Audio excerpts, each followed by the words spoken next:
Quintal luggage के लिए 12 quintal के सामान के लिए 12 रुपये पे करने पड़ते हैं। अगर लगेज कम हो जाए तो कम लगेज के लिए ज़्यादा पे करेंगे या कम पे करेंगे? कम पे करेंगे, ठीक है ना। चूँकि लगेज पहले से कम हो गया है तो किराया भी पहले से कम होगा, तो ये भी कम, तो इनमें डायरेक्ट रिलेशनशिप है। अब हम लोग क्वेश्चन नंबर 6 करते हैं।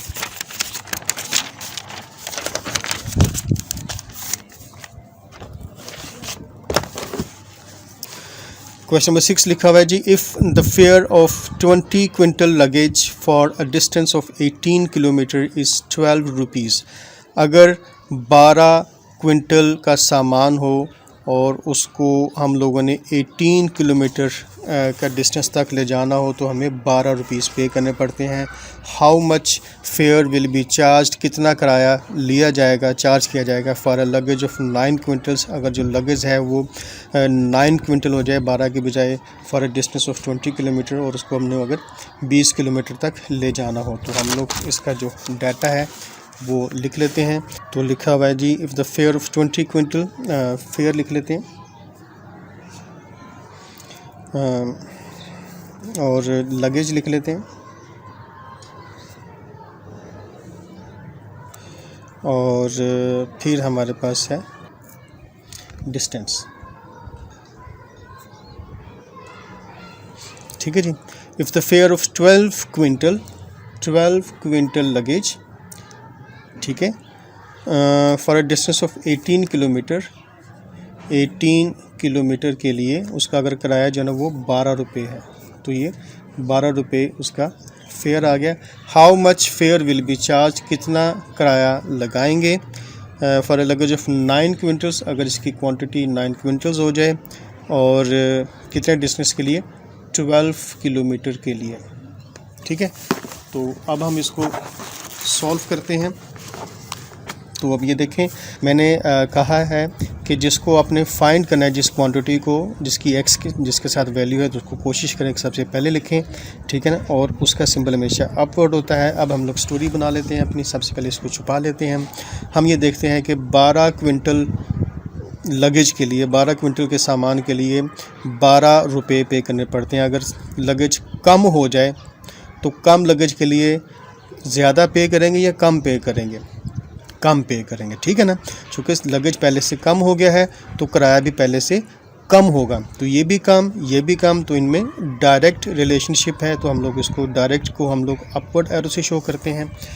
अब हम लोग देखते हैं जी कि 18 किलोमीटर का डिस्टेंस जो है ना उसके लिए हमें 12 रुपये पे करने पड़ते हैं। अगर हम लोग 20 किलोमीटर का डिस्टेंस पे तक सामान ले जाना चाहते हो तो कितना पे करना पड़ेगा? तो अगर सामान ज़्यादा दूर लेके जाएंगे तो ज़्यादा किराया देना पड़ेगा। तो ये भी इंक्रीज़, तो इन दोनों के दरमियान, डिस्टेंस और फेयर के दरमियान भी डायरेक्ट रिलेशनशिप है। तो अपवर्ड एरो से हम इसको शो करवाएंगे। अब इसको हम लोग लिख लेते हैं।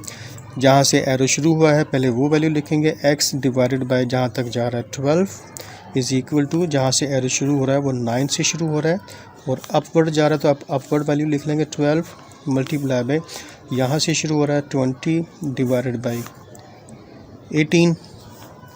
तो हम ये करते हैं 9 टाइम्स 1 इज़ 9, 9 टाइम्स 2 इज़ 18। मैंने बोला है बार बार कि अप और डाउन जो है ना वो कैंसिलेशन हो सकती है, ऊपर नीचे क्रॉस में हो सकती है, लेकिन ऊपर ऊपर या नीचे नीचे कैंसिलेशन नहीं हो सकती। तो 4 टाइम्स 3 इज़ 12, 4 टाइम्स 5 इज़ 20। अब जो बाकी बचा है वो लिख लेते हैं, x over 12 is equal to 1 multiply by 5, 3 multiply by 2, तो ये हो जाएगा 1 मल्टीप्लाई बाय 5 इज़ 5 और 3 मल्टीप्लाई बाय 2 इज़ 6। अब चूँकि सिंगल फ्रैक्शन है ये भी, सिंगल फ्रैक्शन है ये भी, और दरमियान में इक्वल का सिंबल है, तो हम लोग क्रॉस मल्टीप्लिकेशन का, अगर यहाँ पे दो हों फ्रैक्शंस या इधर दो फ्रैक्शंस हों तो क्रॉस मल्टीप्लिकेशन नहीं होगी। ये तभी पॉसिबल है अगर इधर भी सिंगल फ्रैक्शन है और इधर भी सिंगल फ्रैक्शन है। तो x को मल्टीप्लाई करवाएंगे 6 के साथ, तो x multiply by 6 is equal to 12 multiply by 5। हम लोग 6 को अब यहाँ पे शिफ्ट करते हैं राइट साइड पर इक्वल के, तो x यहाँ पर अकेला रह जाएगा, चूँकि 6 मल्टीप्लाई हो रहा है। तो इधर जाकर ये डिवाइड हो जाएगा, तो x is equal to 12 multiply by 5 divided by 6। अब सिंप्लीफाई करते हैं, 6 टाइम्स 1 इज़ 6, 6 टाइम्स 2 इज़ 12,